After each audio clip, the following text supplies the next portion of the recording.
Today's video is an experiment. Back on Pi Day, I overclocked this Pi 5 to 3.14 GHz, but I couldn't get any further because of a voltage limit in the Raspberry Pi firmware. Today, I'm hoping to go faster. The goal? I want to take the world record for Geekbench 6 on a Pi. Is overclocking worth it? No, I actually tested the energy efficiency of overclocking and even underclocking a Pi 5, and I found the default 2.4 GHz is the Goldilocks. If you go higher, you burn more power just to get a small speed gain. If you go lower, you're not getting as good performance per watt. But overclocking for the fun of it? That's right up my alley. It's like RGB, it doesn't really do much for performance, but it does look cool. Go subscribe to my second channel, I'll tell you what I think about this Pyronman 5 case over there soon. So, would I recommend doing what I'm about to do? No. In fact, the code I'm using has a big, bold disclaimer. Running it could easily break your Pi and definitely voids your warranty. I also want to mention, I know barely anything about overclocking. I worked with Jonatron on this project, and both of us are skirting against Pi firmware limitations, so again, don't try this at home.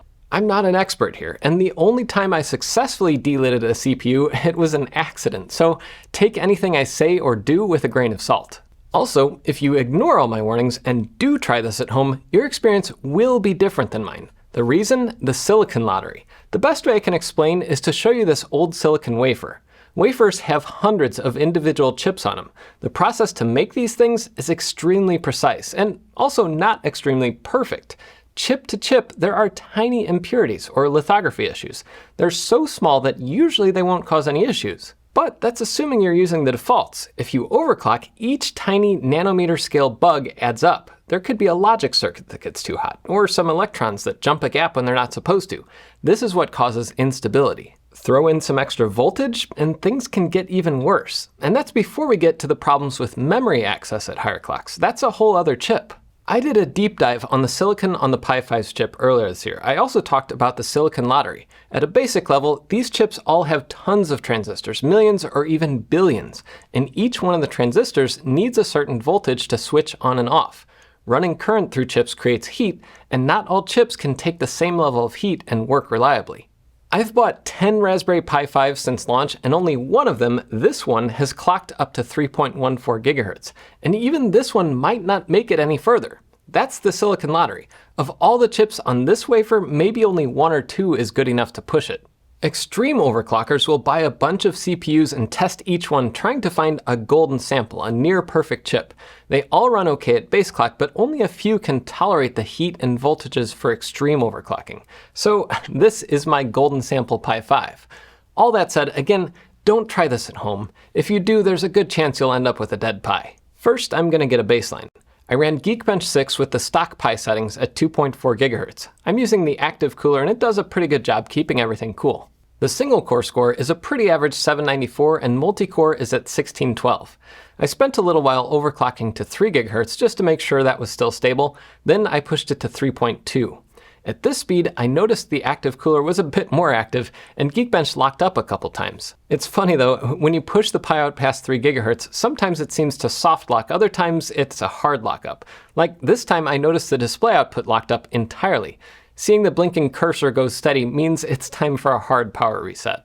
After a few bad runs, I decided to pull out my secret weapon, overvolting the Pi 5. I'll show you the code later, but I pushed the Pi past 1 volt, and this time at 3.2 GHz, I got a score of 951 single and 1742 multi-core.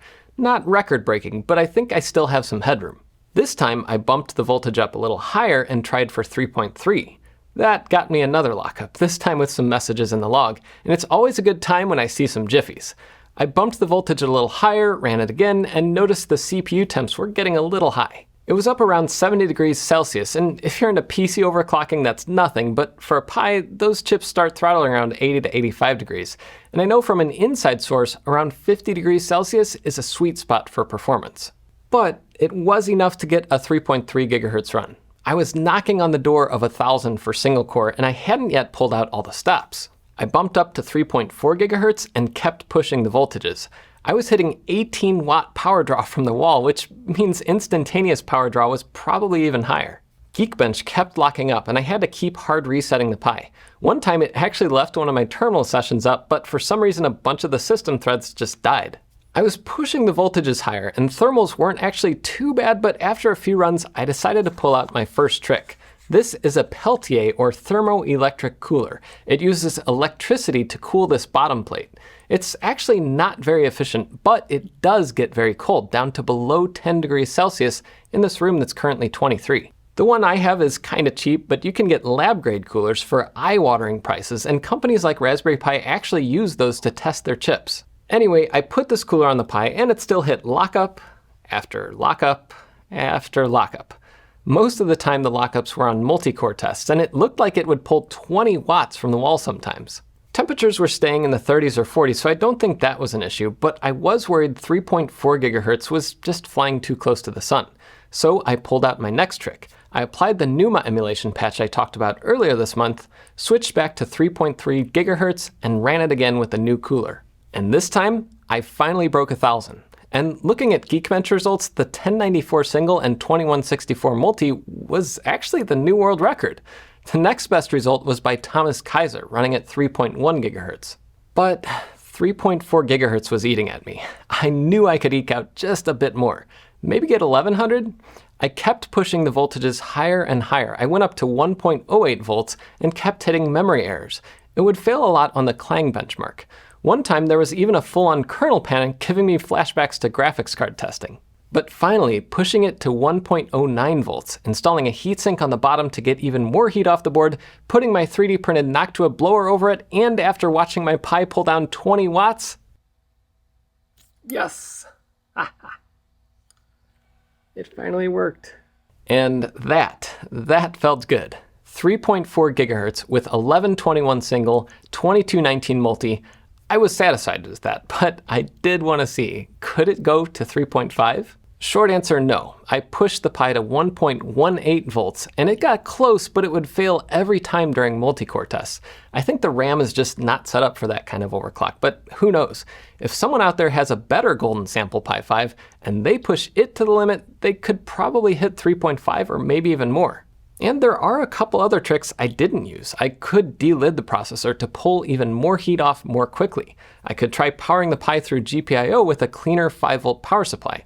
I could even use water cooling or sub-zero cooling. But today, I'm satisfied with my stable-ish 3.4 gigahertz overclock. Even if it means my Pi goes from like 3 watts at idle to like 18 watts with all the extra cooling, I think I know what it feels like using Intel CPUs now. Is this worth it? Well, considering I doubled my Pi's power consumption and only got a tiny improvement, probably not. But it is fun.